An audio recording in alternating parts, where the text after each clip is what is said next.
Okay, अब हमने prove करना है कि जो वॉल्यूम इंटीग्रल है वो सरफेस इंटीग्रल के इक्वल होता है डेल डॉट ए का।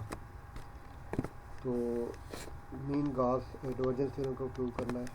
अब ये है कि उसके लिए जो डायग्राम है वो ये है कि आपके पास एक सरफेस है और volume by bounded by volume we.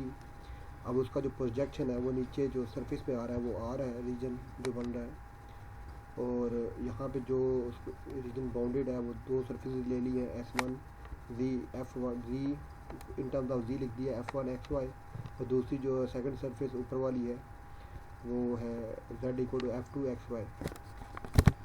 So next basically S be the surface which is such that any line parallel to the coordinate axis cut S at most 2 points। Basically क्या कह रहा है, आपके पास जो complete surface थी उसको दो parts में डिवाइड कर दिया, एक S1 और एक S2।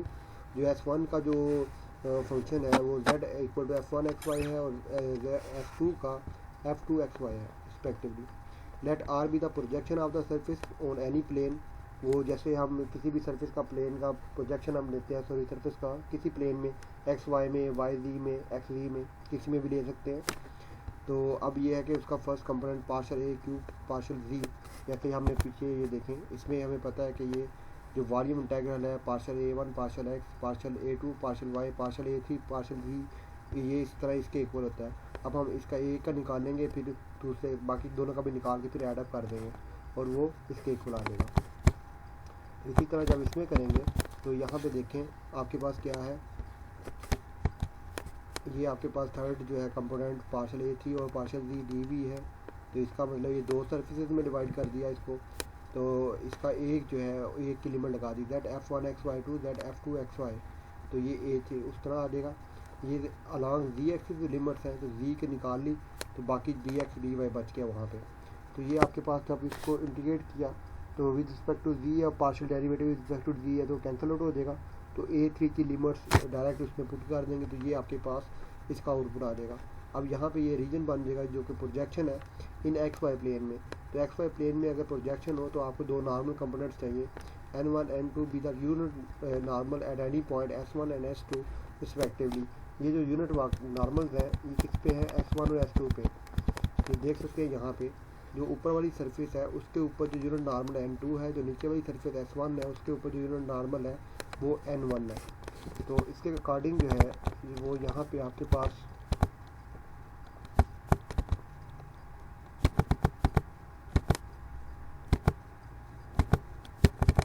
ये देखें तो DS2 बन जाएगा, जो फार्मूला था उसका प्रोजेक्शन का dx dy N2 डॉट के, और DS1 का बन जाएगा minus dx dy N1 dot के।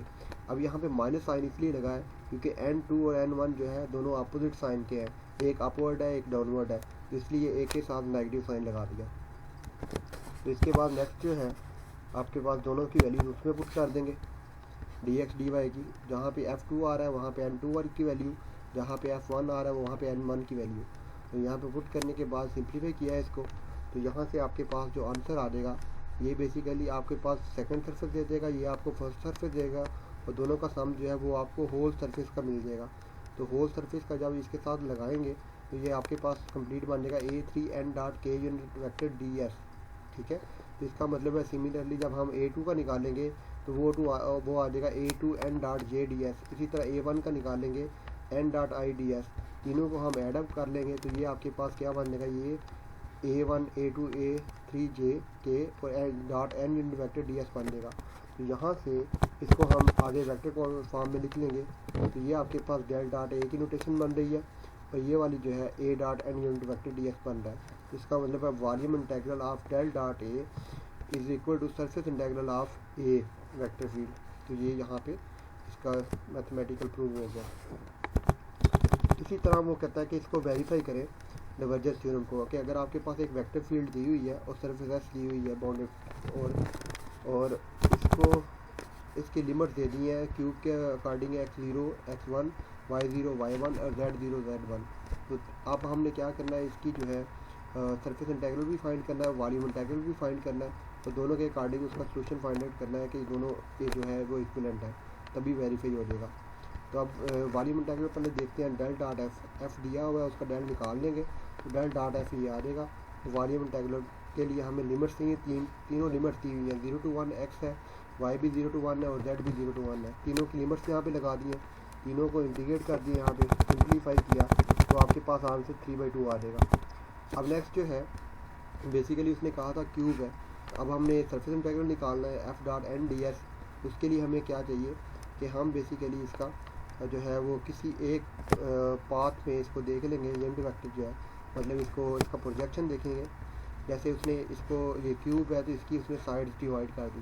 पहली साइड ले ली DEFG, ये वाली ले ली उसने एक पोर्शन। इसके बेसिकली कितने पोर्शन बनते हैं, इस तरह 8 बनते हैं। ये सामने वाला एक इसके अपोजिट, यानी कि इसके अपोजिट जो है वो 4 बनते हैं। एक नीचे वाला, ऊपर वाला, ये साइड वाले 2, फिर इस साइड वाले 2, तो मतलब 2 4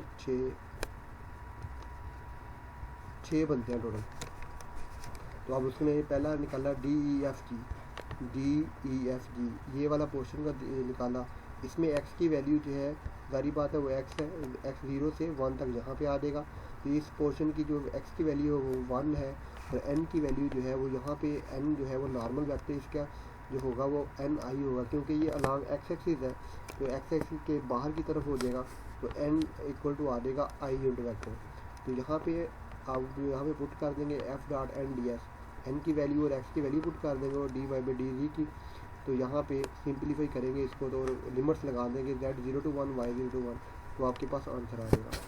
इसी तरह बाकी साइड्स को हम देखेंगे। तो दूसरी साइड इसने ली है अब AOCB, जो इसके बिल्कुल अपोजिट साइड पे है। DEFG के अपोजिट साइड बन रही है AOCB, ये इसके अपोजिट साइड है। इसमें जो है अगर n यहाँ पे इस तरफ जो है I है और दूसरी तरफ क्या होगा -I, और वहाँ पे x जो है वो साइड ओरिजिन के ऊपर पड़ी हुई है तो वहाँ पे x जो है वो 0 है, तो वहाँ पे वो वैल्यूज लगा दी और सिंप्लीफाई कर दिया सेम उसी तरह, तो आपके पास आंसर 0 आ जाएगा। इसी तरह सेकंड जो है साइड BEFA उसने ले लिया, ABEF ये साइड। अब इस साइड में देखें y की वैल्यू जो है वो 1 है और बाकी x की चेंज हो रही है और जो नॉर्मल वेक्टर की जो डायरेक्शन है वो y एक्सिस के अलॉन्ग होगी, यानी कि j हो जाएगी। तो यहाँ पे सारी वैल्यू पुट करके इसको सिंप्लीफाई किया है और लिमिट्स लगा के और ये आपके पास आंसर मिल जाएगा। इसी तरह बाकी साइड की उसने निकालनी है, वो आप देख लीजिएगा और सबको एडअप करके ये उसने आंसर निकालना है। 3/2 ही आया है। इसका मतलब वॉल्यूम इंटीग्रल और सरफेस इंटीग्रल दोनों क्या है, इक्वल आ जाते हैं। तो ये उसको वेरीफाई करना था एक एग्जाम्पल के थ्रू। इसी तरह नेक्स्ट उसने एग्जाम्पल दे दिया कि verify the divergence theorem for A equal to this taken over the region bounded by this z equal to 0 and z equal to 3। z की वैल्यू दे दी है और रीजन ये दे दिया है, तो इसको ये वेक्टर फील्ड को वेरीफाई करना है। तो सबसे पहले तो हम वेक्टर की लाइन इंटीग्रल से देखेंगे। डेल डॉट ए हमें पता है और डेल के ऊपर अप्लाई कर देंगे तो ये आपके पास ये वाली आ जाएगी। अब लिमिट्स लेनी है, लिमिट z की तो 0 से 3 आ गई। अब यहाँ से y की लिमिट निकाल लेंगे और फिर y को 0 पुट करके x की लिमिट निकाल लेंगे। तो यहाँ पे y की लिमिट आ जाएगी, वहाँ से सिंपली है y square equal to 4 minus X square है, तो यहाँ पे y इक्वल टू आ जाएगा plus minus X square minus 4 minus X square का होल स्क्वायर रूट, तो ये आ जाएगा। और x की लिमिट जो है वो प्लस माइनस 2 आ जाएगी। तो यहाँ पे सारी लिमिट्स पुट कर दी हमने, लिमिट पुट करके इसको सिंप्लीफाई कर दिया। सिंपल इंटीग्रेशन है और इंटीग्रेशन करेंगे तो आपके पास ये रिजल्ट आ जाएगा 84 पाई आ जाएगा। इसी तरह अब हमने सरफेस इंटीग्रल निकालना है। तो सरफेस इंटीग्रल के लिए क्या करना पड़ता है हमें बेसिक